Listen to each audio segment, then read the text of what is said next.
skies. I master the oceans, making them rough then tranquil. My sirens call to them just as apparent in mankind. Maybe that is why, when people fall in love, they sometimes call that person after me. Even I have admired such beauty. The most beautiful person I ever gazed upon was a man called Abbas, the one who introduced himself on the battlefield as the moon of the house of Hashim. At first, a hint of jealousy arose in me.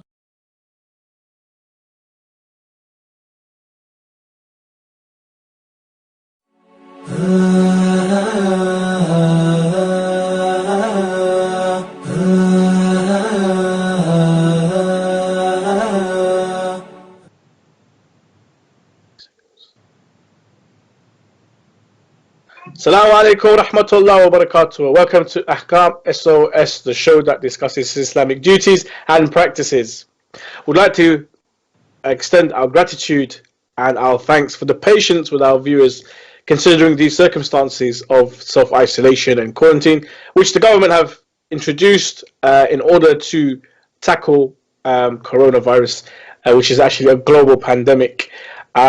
We thank you for your patience, and inshallah we pray with the shafa'ah of the Ahlul Bayt and also with the shafa'ah of Allah subhanahu wa ta'ala, that those who are infected will recover, inshallah. I'm your host, Mohsin Shah, and joining me is Sheikh Ali Ma'ar. Assalamu alaikum, Sheikhna. Assalamu alaikum wa rahmatullah. How are you this evening? Alhamdulillah, thank you. Alhamdulillah. MashaAllah, MashaAllah. Sheikhna, there you go. It's flu season. Sheikhna, last time we had, we were discussing a bit we had a little discussion on Corona itself and the measures that took place, and then we went over to, the holy month of Sha'ban, which we're in right now. Let's move our conversation on. And we have got different questions that have come in, and to the viewers who have questions, thank you for sending in your questions. If you'd like to send in the question, the WhatsApp or the email address should be shown somewhere on the screen, and inshallah you can send in your questions. But I've got a question here, and it is that, is it allowed to use Khums money to pay for those who are in need these days due to the spread of the virus? أعوذ بالله السميع العليم من الشيطان الرجيم بسم الله الرحمن الرحيم الحمد لله رب العالمين وصلى الله على محمد وآله الطيبين الطاهرين ولعنة الله على أعدائهم أجمعين. Yes, according to Ayatollah Shirazi, he has given permission to pay the sahm or the portion of the Imam alayhi salam to those who are in need. So only the portion of the Imam or the sahm al-Imam alayhi salam to be used to be paid for those who are in desperate needs. Ahsant. It's amazing, isn't it, Sheikhna, how, we as Muslims and we having the Maraja really taking part in helping develop and helping, secure the people at this time of need.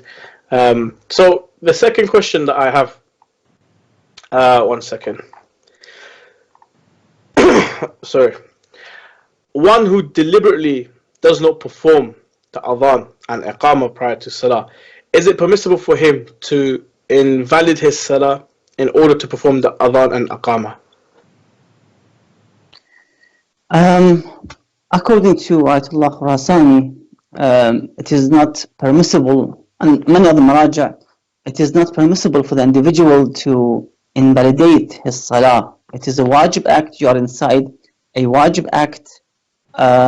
You cannot invalidate this wajib act in order to go back to do the mustahab act, which is the adhan and iqamah. So you cannot actually invalidate and make your salah batil to redo the salah again with the complete adhan and iqamah. And it's very encouraged for the mu'mineen that they do the adhan and the iqamah before they start to pray, inshallah.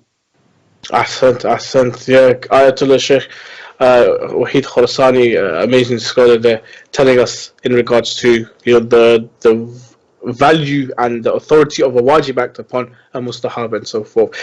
In regards to Ayatollah Sistani, Sheikhna, Is it mandatory on a woman to cover her face if they are not wearing beautification on their face?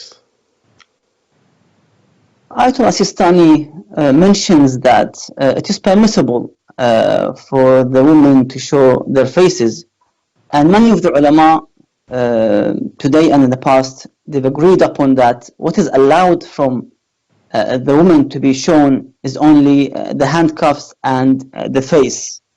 Okay, so the hands from here? Exactly, yeah. Okay. Yeah, handcuffs, where you have the, the wrist. That's the limit, basically. So onwards, the hands. Okay. The handcuffs, exactly, yeah. Okay. So the hands and the face, which is allowed to be shown by the woman. But however, Ayatollah Sistani puts two conditions with this regard. Number one, that that there's no intention by the woman to attract the opposite gender, to look at her in the haram way. Sometimes, A'udhu Billah, some people like to be, to show their beauty, for example, in order to attract. That's haram. So other than that, it's okay for the ladies to show their faces. Also, he mentions that and being secured from falling into the haram by revealing and showing their faces. So as long as there's no haram intention to be looked at and secured from falling into the haram acts and so forth, then it is allowed. And let me mention a hadith with this regard in the book of من لا يحضره الفقيه. Imam al-Sadiq alayhi salam states with this regard, النظرة سهم من سهام إبليس مسموم. The Imam alayhi salam says that looking, of course, in the haram way, looking in which brings or drives lust and temptation, is a poisonous arrow which is used by the Iblis when the one looks. Then the Imam says, من تركها لله عز وجل لا لغيره. The one who lowers his gaze and leaves looking at this woman that he liked to look at, to stare at, to continue looking, but he would lower his gaze for the cause of Allah, for the obedience of Allah, not for showing off in front of others or to be scared from the people. The Imam says, أعقبه الله إيمانا يجد طعمه. Allah would bestow and give this individual an iman, a faithfulness in which he will find the taste of this iman in himself. So by avoid looking at the haram look, you lower your gaze, you don't look, you just turn your face left or right. When you face the haram, Allah will give you what? An iman in which you will taste that iman, the sweetness of this iman will be tasted in one's inner self. I said, mashallah. Didn't know it was that deep, but inshallah, you tell our brothers and sisters out there to be very, very cautious when they're going outside, because here in the West, as you know, Shaykhna, a proper hijab is not observed, so it's, the shaitan is on his strength, you could say. Shaykhna, here in the West, we have many, many medicines that use alcohol in them as part of the ingredients. What is the ruling regarding the consumption of these medicines? There's no issue with consuming medicines that contain alcohol, since they are mainly industrial, non-intoxicating alcohol, as they've been used in soaps, in shampoos, in many other products as we use every day in our life, in sanitations and so forth. So basically it is allowed to be used. However, if somebody discovers that this particular medicine has intoxicating effect or alcohol, then of course someone should avoid it. I see. So you're saying the industrial alcohol, the medicinal alcohol, is different to the one that people consume as a beverage, but exactly, if it has intoxicating effects, then you have to stay away from it. Exactly, yes. Hassan. Shaykhna, we had a question that's coming from the email, and it is, is it permissible to use the name of the deceased or any of his companions or Sharia-based rights in business and trade matters and such like, such as using the name of the deceased for buying shares in his name? In the case of being permissible, it is required to seek permission of the heirs. This is the person that says that they're a muqallid of the late Sayyid Ayatollah Sayyid Muhammad Shirazi. Well, the late Sayyid says that it is basically, if it's considered to be one of his rights, the deceased rights, then the one should seek permission from the heirs. Basically, the inheritors also have the right to preserve the right of their, let's say, father, the deceased father. In this case, those tradesmen or friends or whoever they are, or partners, need to get the permission from the heirs, in other words, the inheritors of this deceased person. Sheikha, you know, here in the West, fishing is one of the pastimes, you could say, as a sport as well as hunting. People do a lot of it in the summertime. The fishing pools that are created by the people or the governments by the side of the rivers or the sea, what would be the rule for the ownership in this case? When this individual or organization put the boundary or the nets around this part of the river or whatever is there, the lake and so forth, then this territory becomes, whatever comes inside this net or this boundary or this wall will become the ownership of the one who actually established these boundaries or these walls or these nets. Whatever fish comes inside it, then it becomes the one who actually established these edges or these borders.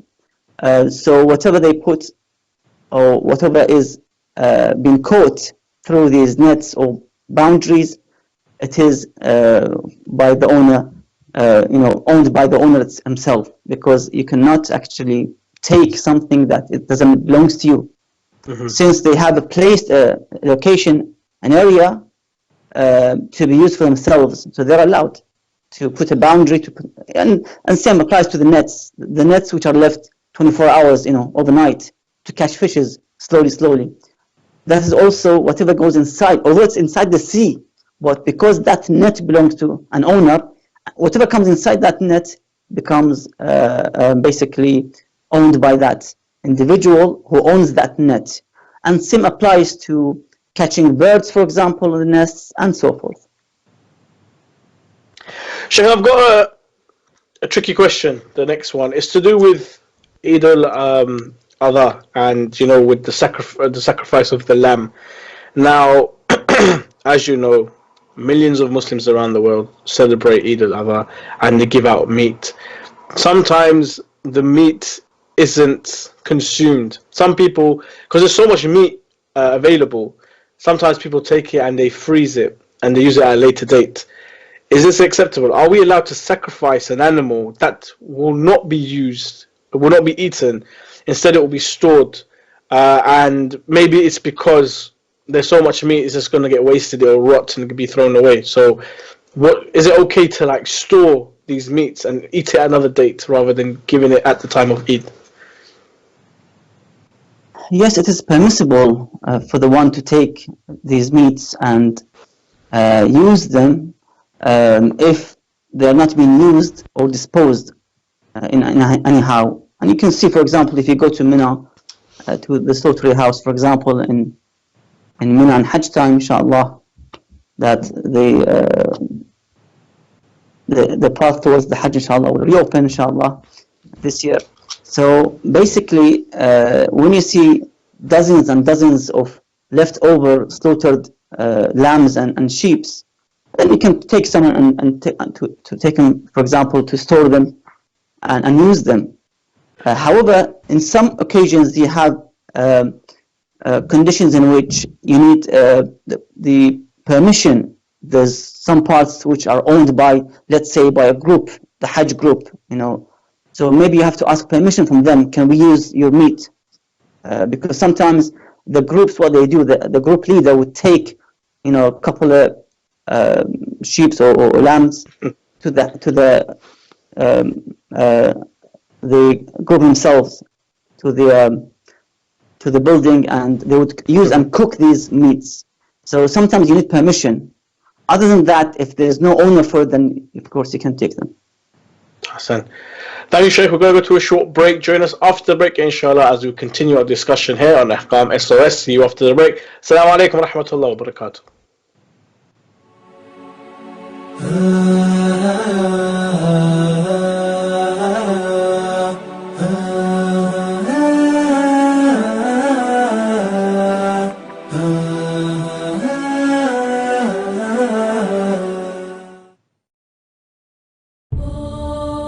I am the partner of the sun, for he bows his head each night, so I may breathe. I am the resplendent sterling silver orb, accompanying the earth in unwavering loyalty. I come out at night to guide your steps. I listen to the lonely who share their secrets with me. I am the object of fascination, the cause of many a sleepless night of serenading poetry in my praises. I play hide and seek with you, sometimes hiding behind a cloud-like veil, sometimes reigning like the matriarch of the skies. I master the oceans, making them rough then tranquil. My sirens call to them just as a parent in mankind. Maybe that is why, when people fall in love, they sometimes call that person.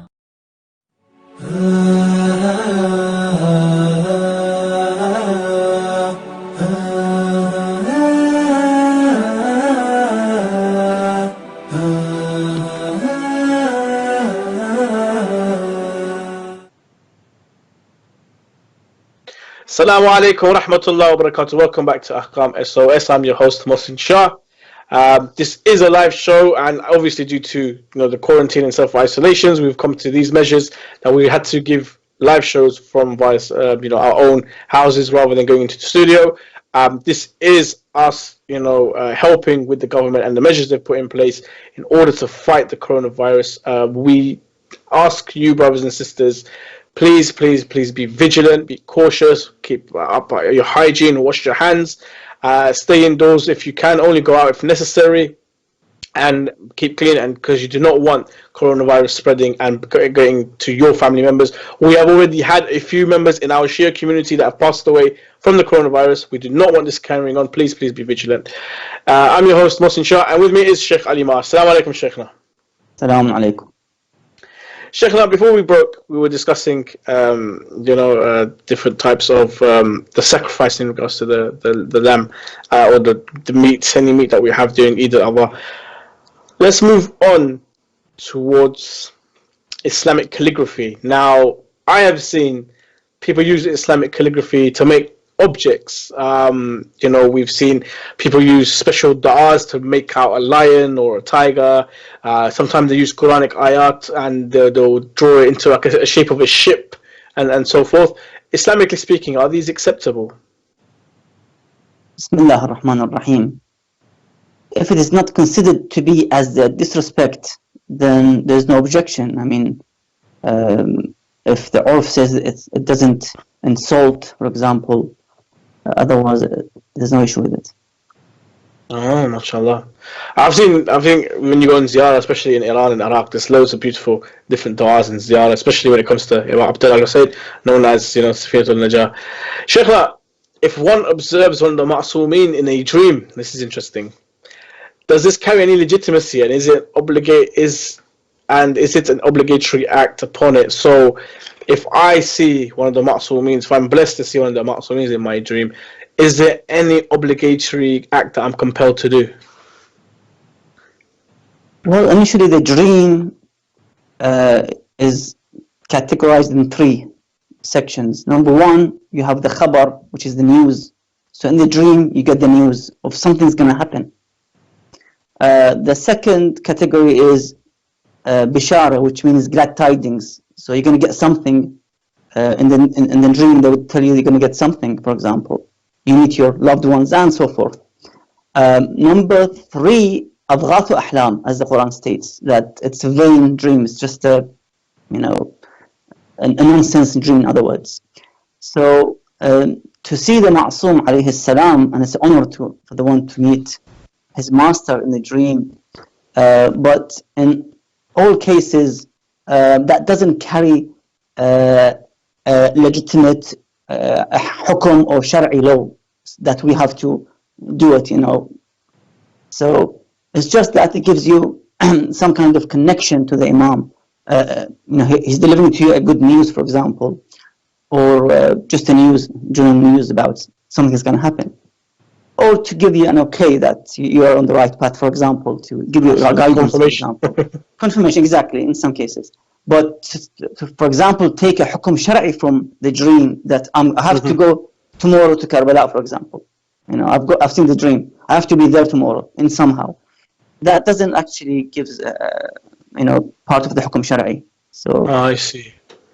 Ahsant. MashaAllah. I believe there's books and there's maybe some other people that you could refer to in terms of dream interpreting, but this is not the show for dream interpreting, it's the topic. So inshallah we shall move on, inshallah. Shaykhna, when I was in Hawza and we used to study, we knew that touching the letters of the words of the Quran, you have to have wudu. It is mandatory. And also the names of Allah subhanahu wa ta'ala. Some also argue that the ma'soomeen are pure and you need to have wudu to touch their names and some of their titles. So if there was a tile or tapestry or qut'ah with the titles, or for Al-Sadiq or Al-Baqir and so forth, these famous titles that our Aimma have, do we need wudu to touch those as well? As a mustahab precaution, not wajib, mustahab precaution, desirable precaution, that the one should not touch these names without wudu. Yeah. Okay. And also, Shaykhna, I don't know if it's happened to you, but I've seen it so many times where children pick up a turba and they'll throw it there and they'll play with it and so forth. When you're doing salah is one thing, but let's say you're not praying salah. Let's say I'm at my home, I see my young brother or young child pick up a turba and he's running around and playing with it and throwing it and this, that and that. Islamically, what is the hukum for me? Should I stop him from doing it, or should I allow him to play? He's young, he doesn't know what he's doing. One should advise the children nicely that they have to respect this turba, especially if it's turba from Karbala, and to kiss the turba, to respect the turba, teach the children. But if it reaches the level of insult, and not only with turba, sometimes with the Quran itself, the child is actually opening the page of the Quran and suddenly rips the page or throws the Quran on the floor. If that is the stage reaches, then of course we have to avoid, or allowing children to have these things, sacred things like the Holy Quran or the turba and so forth in their hands, to keep it away from their hands. But we try to educate them, to be next to them when we pray. They pray next to us, put the turba, educate and teach them about how to pray. Even the Quran, at the age of 3 or 4, they can easily pronunciate some words, in the small surah of the Quran, to teach them, but be next to them. Don't leave them with the Quran alone or with the turba alone, otherwise they might destroy them. MashaAllah. Shaykhna, in the shrines of the Imams, and especially the offspring of the Imams, so in Farsi I think they call Imam Zada, there are carpets that carry the name that are placed on the floor. They have the names of the Imams and so forth. And sometimes people even walk over these. What is the rule concerning this?